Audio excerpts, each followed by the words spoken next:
Shalom and welcome to another in our series of podcasts from Temple Beth Am, a dynamic center for conservative Judaism in Los Angeles.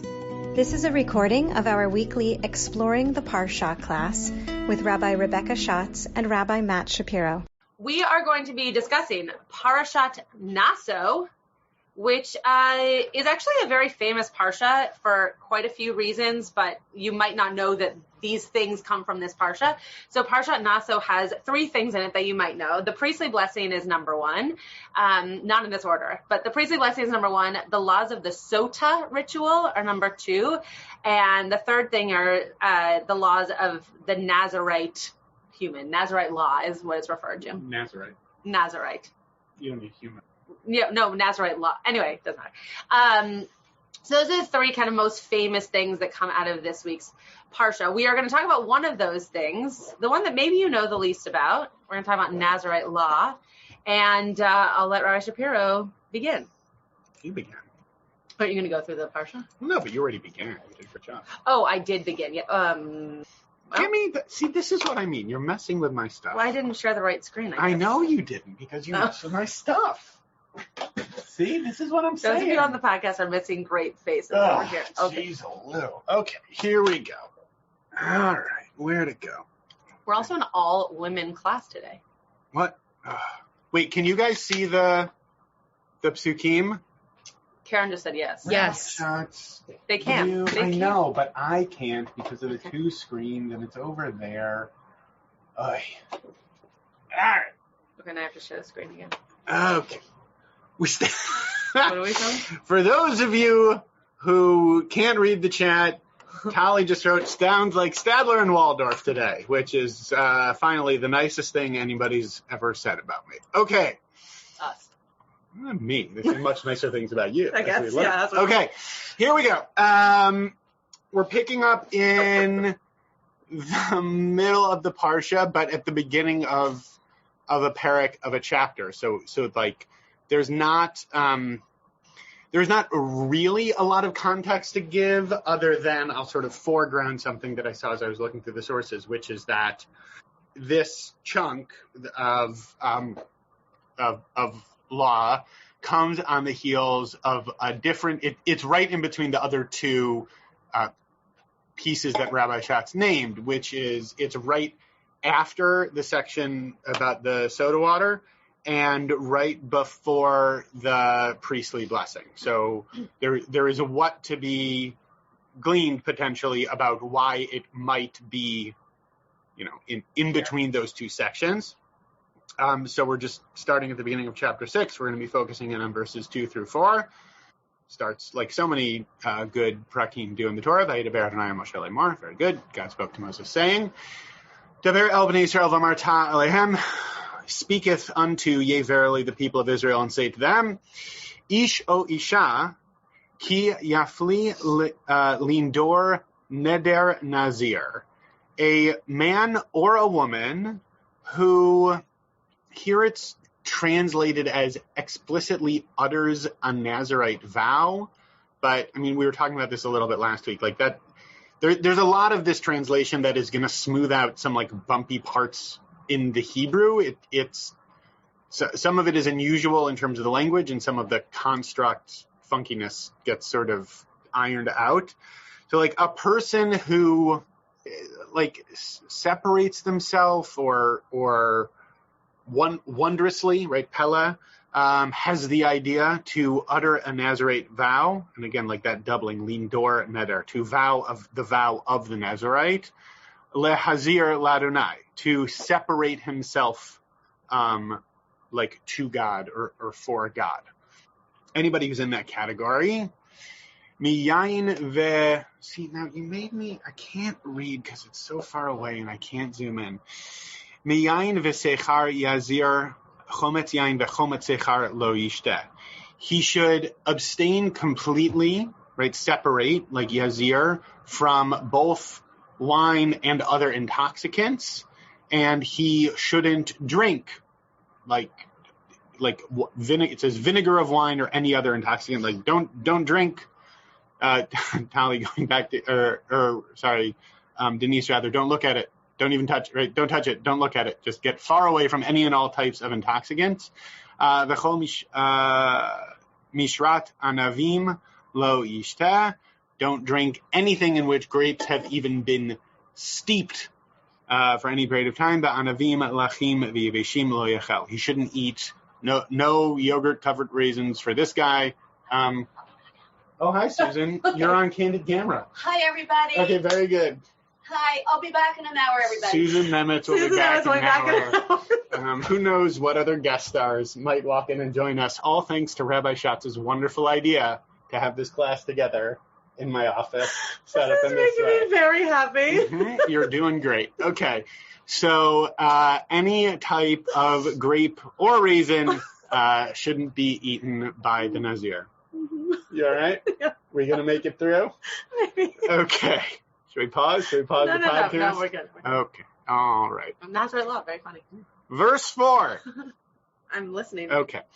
Kol Yemei Naziro, all the days of his Nazaritehood. Mikol Asher Ya'aseh. Migefen Hayayin. Then here we have Mechatz. Mechartzanim ve'ad zag lo yochel. So throughout his Nazarite term, he shouldn't eat anything at all from the grapevine. And here are not one, but two examples of a word that occurs only once in the Torah. These chartzanim and the zag. So translated here, anything that's obtained from the grapevine, even seeds or skin. Which one is the seeds and which one is the skin depends on which commentator you talk to.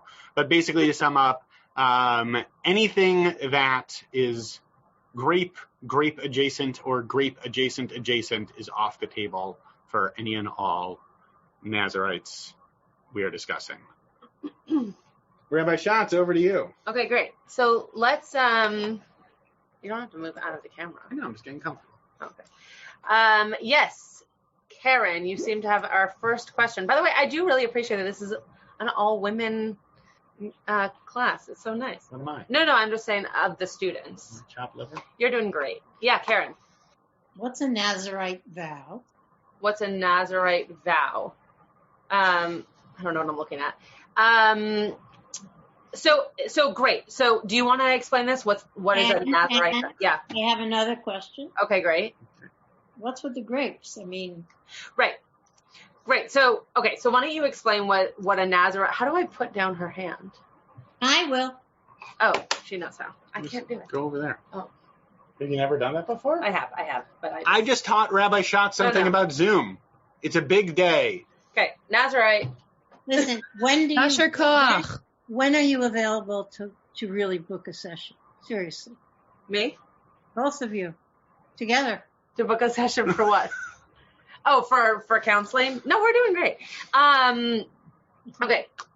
Go ahead. Nazarite law. Nazarite law. There isn't a lot of context for it in advance of that, right? It's not like it was something that was being talked about earlier in the Torah and we're just picking it up now. It just sort of gets like plonked in here, right? In terms of this is now a thing that we're exploring. There are other areas where it seems like it's like vaguely referred to. Like if you go through Sefaria, it'll sort of say like, well, it's kind of referred to here. But this is really the first that we're hearing of this as a construct, which is part of why it's something that we can discuss and explore together because we haven't heard about it before, right? So I know we usually focus in on the psukim being offered just to give, I guess, a little more context for what this is, since I think, Karen, that's part of what you're asking. Yeah? Yeah. In addition to the rules about grapes and wine, there's also the rules about hair cutting, right? It's why this week we read the Parsha of Shimshon, of Samson, because Samson was also a Nazarite and had to abide by these rules. So those are like the two, and there's lots of commentary that we can get into about like why the wine and the grapes, why the hair, right? But this idea that if you're someone who's going to utter this vow, those are the two categories of thing, which begs the question, why would somebody do this, right? Like, why is this a vow that you would take on? Particularly, we see elsewhere in our tradition, real vow hesitancy, right? Like don't bite off more than you can chew in terms of vows that you are committing to. That's taking God's name in vain potentially. Like generally a no. So like your question begs more questions in terms of like, this is a construct that's relatively new. We haven't seen much about it. There are these parameters, but there's still the question of like, well, why have this at all is one of the things that we can explain. When I hear the word Nazarite, I think of Christians. Right, because like Jesus of Nazareth. Yeah. Right, so we think that it was based on where these people were from, right? Like Nazarite being like I can't think of another example, Moabite, right? Like being people from that place. And as we all know, Jesus was Jewish. So the idea that he was from Nazareth, it's possible. I actually didn't look into this because I didn't have the same association as you did, but it's possible that it was the people. Did you? Oh, I looked it up a little bit. It seems like one is a construct and one is a place, right? Like you can. So Nazarite isn't from a place? Not specifically. Oh, interesting. No, because like this is a that's at least what I saw. But like this is a category of something that you would take on regardless of what place you're from. And there's also a town called, but I think the distinction, and this is where it gets garbled in like the translation, this is Nazir with a Zayin and the place is Nazarite with its Zayin. Oh, true. I hadn't right. thought about that. So when we translate or transliterate, it gets smushed together. Yeah, that's a good point. But it's Zayin rather than Sadi. I guess I had always thought about it as something that, like, yes, people take on, but maybe they only knew about it they're from a particular place. No, but it's in the Torah. But it's right. Interesting. Okay. That's my understanding of it. Renee. I'm just thinking about the hair thing. Yeah. And is it coincidence that this Parsha and the reading of Shimshon is closely in time related to Lag BaOmer? Probably, but that's an interesting connection. Yeah, I've never heard that before. Also, depending on the year. Well, no, yeah, I guess it's always the time of year. Always around-ish the time. Yeah, I don't know. I mean, it's definitely not why people cut their hair on Lag BaOmer, but it is interesting that those two customs come into play very similarly in a time period. Joanna. Okay. So, two things. Picking up on the grape thing a little more, not only like this whole question of like what's with the grapes that you can't have them, but like the overemphasis on them. Yeah. You really don't need verse 3. Verse 4 says it all. You can't have anything to do with a grape, the end. Yeah. Clear. And my other question also in trying to understand,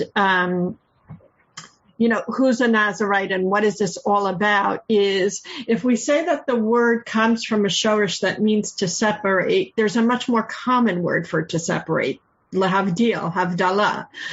So if we're using a different word here, I would think it's trying to get at something. And what is that? What are we trying to get at?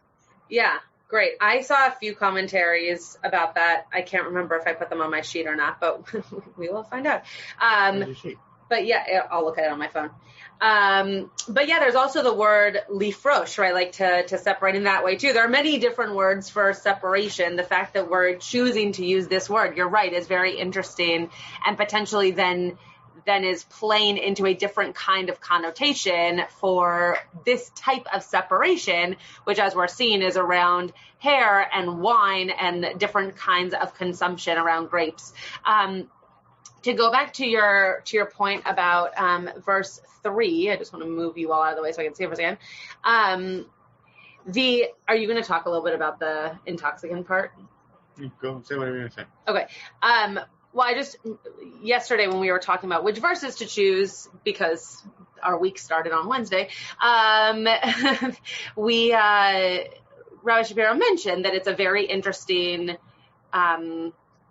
note that it goes as far to say intoxicant. It's not just like don't drink things that have grapes, but to a level of to a level that those things could take you to intoxication. That's why I was wondering if you were going to bring it up, just in terms of like, what does that do for that particular verse, right? Because Joanna, you said like, why do we need both? But that one seems to really emphasize the change of mindset and the change of potentially action around what those items could do to you, as opposed to just ingesting them. The way Except I would argue that if the issue is intoxication, grape juice would be okay, and all alcoholic beverages would be verboten. Right. Yeah, I mean, I think that I know very little about how food was prepared back in the day, but I know that a lot of things were fermented because they were able to be kept longer. And fermentation, though not always like a drunkenness, fermentation does play with your body differently than just like raw fruits and vegetables. So it could be that also intoxicant just means something different with different types of fermented foods than the way that we understand intoxication to mean when it comes to alcohol or kinds of drugs. My sense of it is that when it says yain v'sechar, that like sechar is what expands it, be like no wine or beer or liquor, right? That like that's what expands the category. I think it's interesting. I mean, I don't know what you do or don't have lined up. I mean, there's what to say about the motivation. But I'll speak kind of more broadly to the halakhic construct that I'm sure many of you know, right? This idea of building a fence around the law, right? Which is how sayag l'Torah, some would say. Some might. To which, like, that's how I see, like, verse 3 and 4. Like, verse 3 is like these are the things that you really shouldn't do. And then verse 4 is the fence, right? Like, don't drink, no wine, no alcohol, no drink that looks like it might be alcohol, no grapes, no grape skins, no grape seeds, right? Like that, we see in there from my perspective. I didn't see any comments that named that specifically, but in looking at those two verses, from my perspective, at least, it's almost implicit, right? It's clear to me, at least, that that's kind of what's going on here. Now that we can like take that back a step and a half and say, but why would someone make that vow, and what does that actually mean? Yeah. Which is also ripe for discussion. See, don't you like this because now you have an in-person audience? Yeah, but I can laugh. Yeah, but I have to look over to the side. Okay. That there's what to talk about there, but in terms of Joanne, your question about like why verse 3, why verse 4, that's my sense of it, right? That it's like extra sayagim. Lots of sayaging going on for whoever would make this vow, why ever they would make it. I don't know, like agree, disagree how that hits for you, but that's my sense of it. All right. Why don't you lead the way? Really? Yeah. We are just reading the chat. Hold on a second.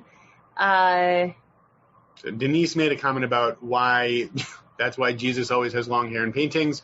Maybe, although. Again, the Nazarite thing, I think, is a bit of a stretch, but it's good to know that long hair wasn't a Roman look. I don't know much about Roman looks at all. And Tali put this idea of how specific... like grapes as opposed to other vine things. Yeah, exactly. I don't know. I mean, like I said, a lot of these words getting into like the specifics of grapes and grape adjacent products seem to be like pretty unusual in the language of the Torah, and I don't know a ton about that. Karen, I'll read your point and then I'll go over to Denise and then we can use that as a springboard. So Karen said in the chat that like that is one understanding, right? Karen wrote, people who take a vow to voluntarily dedicate themselves to God, that's what a Nazarite is. So intoxication could lead to not as godly behavior, which is also like I have a comment on that. Right, actually. but it's like it's kind of also a chicken or egg thing, right? Is that a vow that you would take on because that's something you're interested in pursuing, or is that a vow that you take on because you're noticing like you're tending in that direction, and so therefore you're making that vow, right? Is this like proto moving into rehab, right? Like is this that like you're noticing something that's going on that isn't working for you. And so then you're extending yourself and you're taking like an external commitment of accountability and building those fences to like protect yourself from making choices that aren't so healthy for you. So I think that, and particularly with previous professional experience is something that I find to be very, very interesting. Denise. So I'm just wondering, are there any halachot that talk about like how does the Nazir make kiddush or things like that? Yeah, there.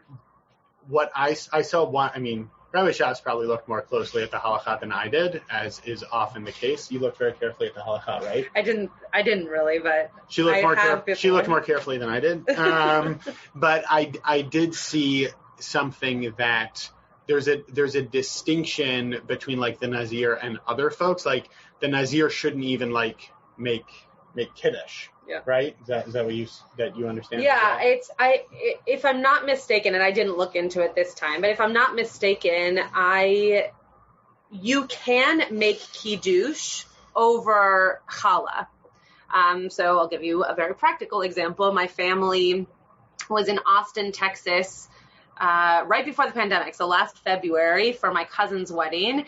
And before we went to the rehearsal dinner, which was on Shabbat, we made Shabbat in the hotel room because we knew that they weren't going to be doing blessings at the dinner. So we couldn't find kosher wine, and in my family, we only do kiddush over kosher wine or hechshered grape juice. And so we had challah that I had brought from Los Angeles, but we had challah. I didn't bring wine on the plane, but challah I could bring. We had challah, and so we used the challah twice. We did kiddush over the challah, which you can do. You just don't say borei pri hagafen because it's not a geffen product. But you can say mekadesh Shabbat over the challah, and then we use the same challah, obviously, to say hamotzi. So I believe, without looking in the Shulchan Aruch right this second, I believe that comes up, whether it's the first time or the second time, that law actually comes up in part because of anyone who doesn't drink wine or can't drink wine or grape products for kiddush, the different kind of levels of product that you could use to do kiddush instead of grape products. Okay. You wanted me to start? I forgot. Sorry that I'll be looking at my phone, but as you can see, we're only at one computer, so I have my source sheet on my phone. So Rabbi Shapiro printed his. He wants you to know that. Very prepared of him. Okay, I didn't ruin any trees. Okay, so the trees were already ruined. One of the things that I was most interested in, and I think that this was Joanna who brought this up, like why the word Nazir as opposed to another word of separation or any other kind of making yourself different from those around you. Why is Nazir the word that's used, or why is that root used? So So Sforno brought a very interesting piece here that says, to separate himself from all the pleasures in order to devote himself exclusively to the service of God, to study God's Torah and practice walking in God's ways. So do you also have that one? I mean, I saw it, but he's nodding. So I think, Joanna, to your point, is that one of the ways in which this is a separation is very specifically from like your own urges to be able to connect more closely to God. Whereas like Havdalah or Lehafrish min hatzibur, those kinds of separations are not necessarily away from yourself. They're just separations from whether it's a day or an experience or a group of people, but you're not trying to separate something out from you. Now I don't have to yell over the air conditioning. So I think that's a really interesting piece, that it's really devoting yourself to God and to God's Torah and to God's laws, and that's what the separation is from. And what Ibn Ezra says before that is that it's not just that you might be overcome with intoxicants, right? But that it really does do something to your brain, to your emotions, that you end up not really having a full sense of yourself, of being then able to, whether it's daven or learn or whatever. And before I pass it back over to Rabbi Shapiro, the thing that I think is, how is this different than the priestly people? What do you mean by that, Karen? Meaning what's different about a Nazarite as opposed to a priest? So you can answer, or I can. No, go ahead. You seem to understand the question. So like you're saying, because they're both sort of like categories of holy people. Right. And going to, right. Right. So it's an interesting, right. The distinction is hereditary versus voluntary. Yeah. Right. The priestly class, it's the Levites, right, and the Kohanim, right, are descendants of Aaron, right. So that's biologically transmitted. This is something that someone voluntarily does, which is again, like I find it to be an interesting and Rabbi Schatz is speaking to it a bit, but like what is the thought process through which someone decides a Nazarite vow sounds like a good choice for me, right? like this is something that I want to take on, and I think that's an interesting. It also feels like Orthodox people. Say more. Yeah, what do you mean? Who study, but they drink a lot. I mean they can take from the wine, but they're giving themselves in a way to walk in God's path. Well, I think that, am I being ridiculous now and we don't have to talk about it? Are you saying because you're thinking of like a scene in which there's like l'chaim's happening while people are learning Torah, or you're talking about like the setting of like those kind of more ascetic boundaries, or both, or neither? Well, there's wine at dinner. Well, it doesn't matter. But when I think of devoting oneself to God, there are people who say the Bible, the Torah is the Torah, and that's what we're doing, and I'm devoting myself to God's ways. No? Am I off base? No, I don't think you're off base. I think that when it comes to this particular, and as Rabbi Shapiro said, like this particular choosing, right? You weren't born into this way. So I think that we all have to like take this a little bit metaphorical for a second. We all have things that we should stay away from so that we are more level-headed about other things in life. Absolutely. So not to categorize the entire Orthodox people, because there are plenty of Orthodox people who don't drink and plenty of Orthodox people who drink too much and don't study well enough, right? Like there's people. Yeah. But I think that, and Rabbi Shapiro can speak much more to this in terms of his work at Beit Tshuva, that part of figuring out your own boundaries, right? To go back to the idea of sayag LaTorah, like your own boundary of something. I might be able to drink and study Torah very well, but I might not be able to, eat candy because it might make me too tired to stay up to finish whatever learning I had to do. So I think in a modern context, obviously not in the Torah, but in a modern context, I think the wine piece or the grape piece is just using something that could have had more of a global effect on people. But what it's really trying to get us to understand is what is that thing that you sometimes have to put aside so that you can be level-headed and in front of your community and there's lots of 12-step groups out there, but the core one is still Alcoholics Anonymous, right? I think could be another way of saying that. Yeah. And Karen, I would actually sort of oddly invert what you're saying, right? Because you're saying, oh, like this is so strict, like that seems like an Orthodox interpretation, like people taking that on. I would like take us back into like the mind of the Torah, which is that in the mind of the Torah, everything that's being laid out is expected of you, period, full stop, right? Like we know this from the like very declarative, thou shalt and thou shalt not, thou shalt not. There we go. Like pretty black or white. Now, obviously, like there are different interpretations of Jewish law and different denominations, how we think about halakha, et cetera, et cetera. But within the mind of the Torah, it's actually pretty clear. Here are the things you should do and here are the things you shouldn't. What's interesting about this is that it's up to you, right? Which is actually in its way unusual, right? But what's it's actually unusual to say, like, if you like, here are additional commitments that you can take on.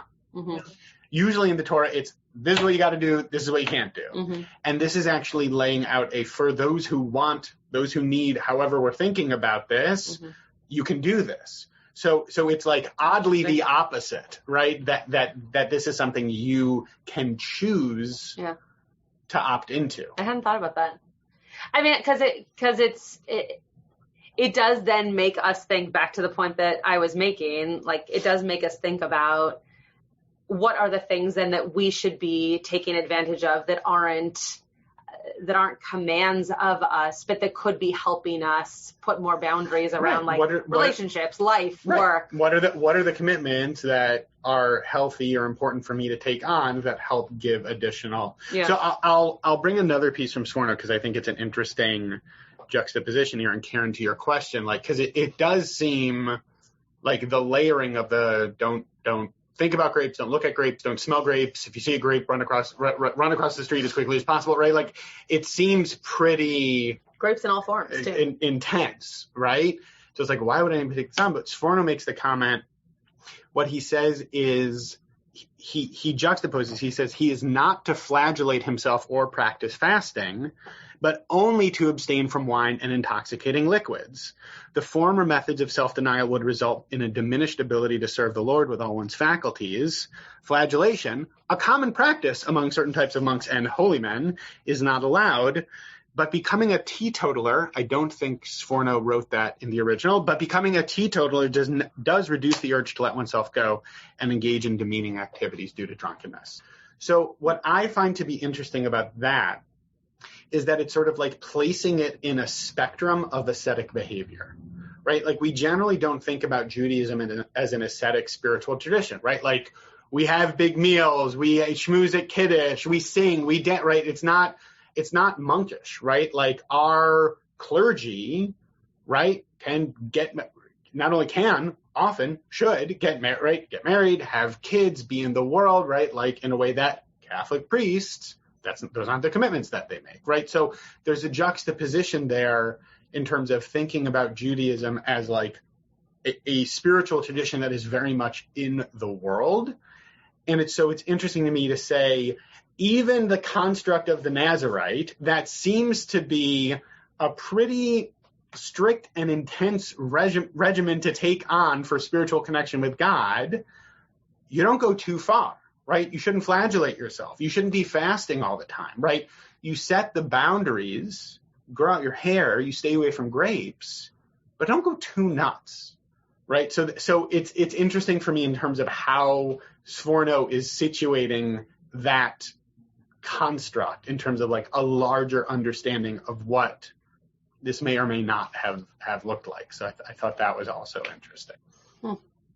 Yeah, I just had this thought that I hadn't made this connection to Shimshon before, but that maybe the strength in Samson's hair actually comes from the fact that he's just not thinking about it, right? That he's not. Oh, that's funny. That he's like not. That's not the focus. The focus is not his hair. The focus is not, right, we make the focus his hair, but as someone whose hair has grown quite long over this pandemic because it wasn't something I was thinking about, like maybe the strength that is found is actually because everything else in his world was able to be elevated when that was not something to worry about. Well, there's definitely something to how like letting go of more worldly concerns can open you up in different kind of, I mean, like I'm thinking about how, you'd hear from people going through the pandemic, like how glad they are that they can just like wear sweatpants all day. Right. And how much more relaxing that, right? That like there is something about letting go of that concern or focus or preoccupation to be able to sort of just be, and how that opens you up.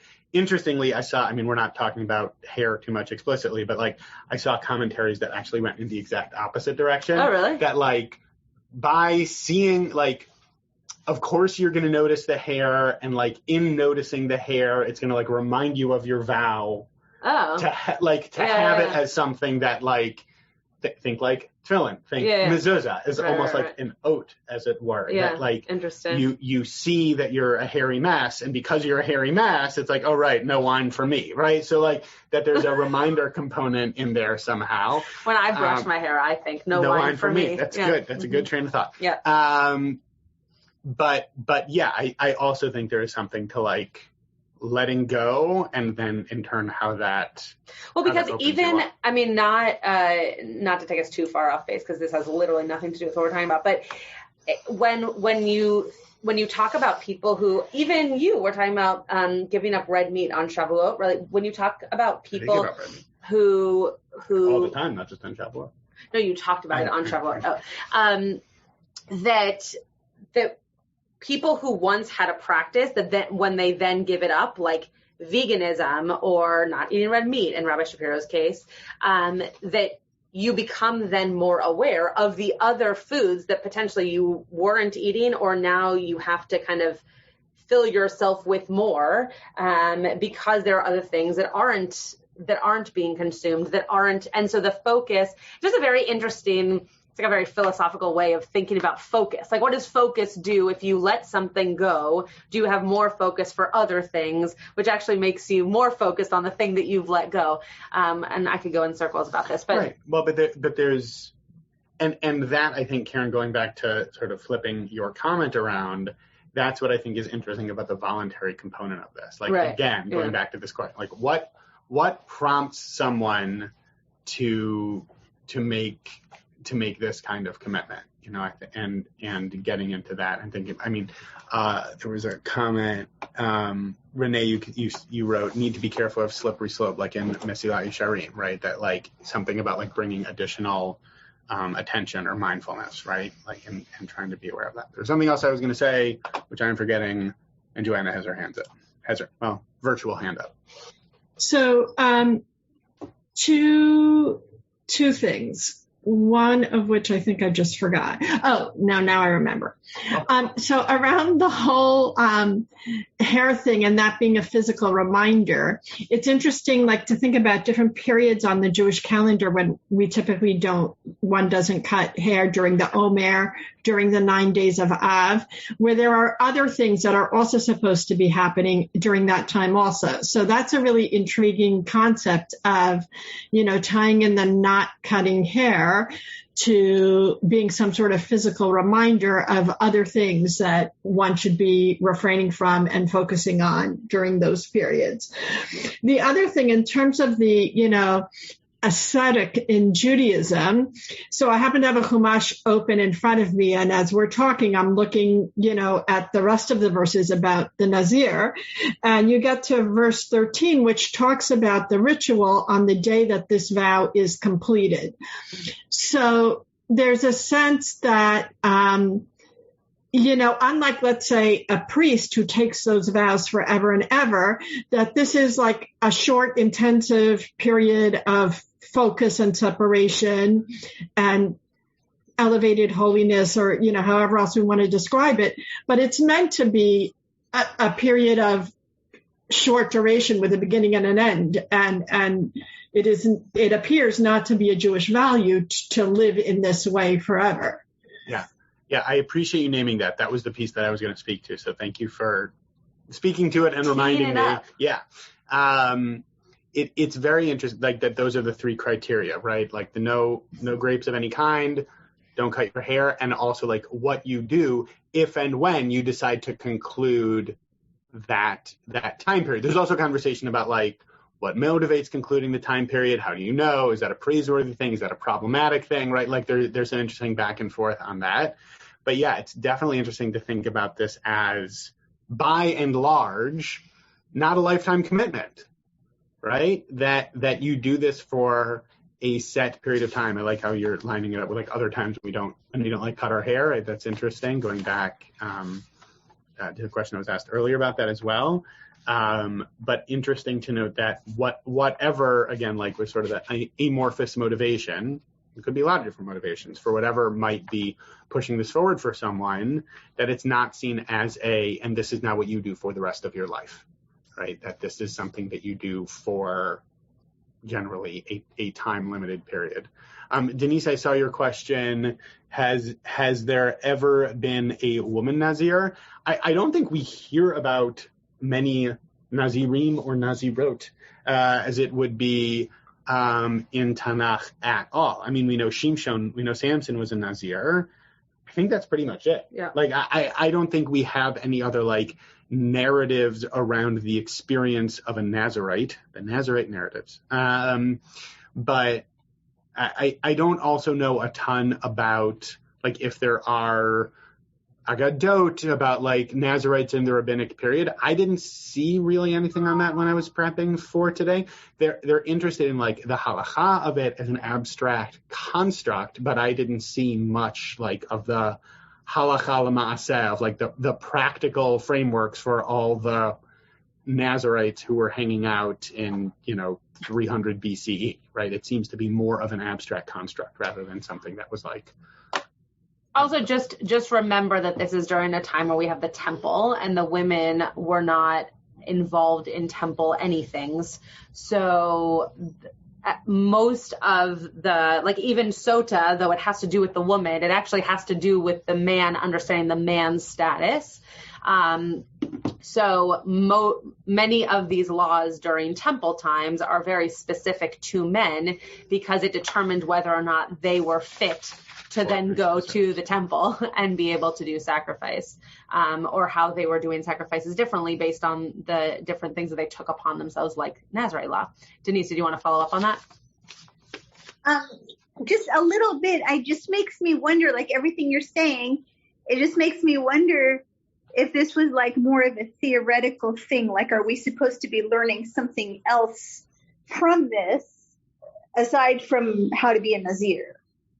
I definitely think so based on the little drosh that I gave earlier. And Rabbi Kligfeld actually just this past Shavuot mentioned, there's nothing in the Torah that is in the Torah because they thought that people might do it. If it's written in the Torah that people were doing it and the Torah was telling you whether or not you should be doing it, right? So we assume, if we believe that the Torah is true, or even if we just believe that the Torah is based off of things that were happening for us to learn from, we assume that this was happening in this way, something around grapes with someone who also wouldn't cut their hair, and the different kind of stringencies that they had in their lives around these practices. But yes, I at least read it as a 21st century human, that this is something that we now need to be looking to figure out, well, if we aren't going to be following this as strictly as the law is telling us to, then what does this law teach us about how we can put strictures on ourselves to open us up to the things that the Nazarites were supposedly open to by taking on, as Rabbi Shapiro said before, these sayag letorah elements, these different boundaries. And it might have been preventative per Sforno's comment, right? Like maybe it was also to say, because we know this, right, that the ancient Israelites were part of a larger matrix of whatever was happening in religious and spiritual traditions of the ancient Near East, and there might have been all sorts of ascetic practices going on. So this was maybe saying, hey, let's pass on the flagellating and fasting, and maybe don't have so much wine, right? Like maybe this was a corrective in the other direction. Like you can see it either way. You can see it as, wow, what a big commitment to take on. Or you could see it as, wow, I really want to commit myself to God in a special way. Okay, I'm not going to go too overboard with it. This seems like a reasonable way to like take on this commitment. Hopefully most people can go a month or two without a haircut and a glass of Chardonnay, right? Like that seems like a way of doing it that is attainable for many people. And so if and when you want to like take that on for yourself, here is a way to do it. I think that, look, we have within our tradition, even though it functions like anybody else paying a little more mindful attention to the words they utter and the things they do during Aseret Yimei Teshuvah than the rest of the year, right? Like we have within our tradition embedded periods of time in which we shift our focus and attention, right? It's not necessarily connected to specific practices across the board, but we still have a tradition that offers to us discrete periods of time connected to specific actions that focus our attention and bring our mindfulness to God and holiness, spirituality, whatever you want to call it, in a specific kind of way. So Denise, like, to your question about, like, well, if nobody was doing it, why is it in there? I think you can see this as undergirding a lot of that, right? Even if the practices look different, I think the construct is a compelling one, right? I think it's interesting to think about broadly, even if the specifics have shifted. Okay, that's exactly what I was asking. So thank you both. That totally makes sense. Do you have anything you would like to share? No, do your piece. What piece? That Joanna set you up for. No, that was it. You shared that. It wasn't a piece. It was just like referencing to that. I thought you had a thing. I got lots of things, but is there anything else you want to share? I don't think so. Mine would take us down too long of a rabbit hole. I think that's different than the one we're on now. So I don't think so. Okay. I mean, yeah, I also have a series of rabbit holes, including, of course, the Kabbalistic approach and talking about Bina versus. I mean, it was interesting, Karen, to your question earlier about what's the difference between the priest and the Nazir. You and Rabbeinu Bachya, my friend, are on the same page as always. And Rabbeinu Bachya was talking about, like, what's the difference between the high priest and the Nazarite. In terms of which Sphira, Kabbalistically, they're connected to. And he actually places the Nazir on a higher rank than the high priest. Because he chose to take it on himself? Well, which is, so I was just thinking about that. Can we share the paper if you're going to read it? So I can see. I'm not going to get too into it because it is a bit of a rabbit hole. I'll go in, like, the other direction, and then I'll bring it to another point, and maybe that'll wrap us up. Okay. Which is, interestingly, as you're saying that, like, well, if he's taking it on, wouldn't that seem to elevate him? But there's a fascinating piece in the Talmud that asks, like, if someone is obligated to do something and someone who is not obligated to do something both do the same thing, who is more praiseworthy? Yeah. Who's more praiseworthy? The one who's obligated. The one who's obligated to do it. Which is exactly the opposite, right? For me, when I learned men and women. For me, the first time I learned it, it seemed totally counterintuitive, right? You would think, oh, you have to do it, so do it.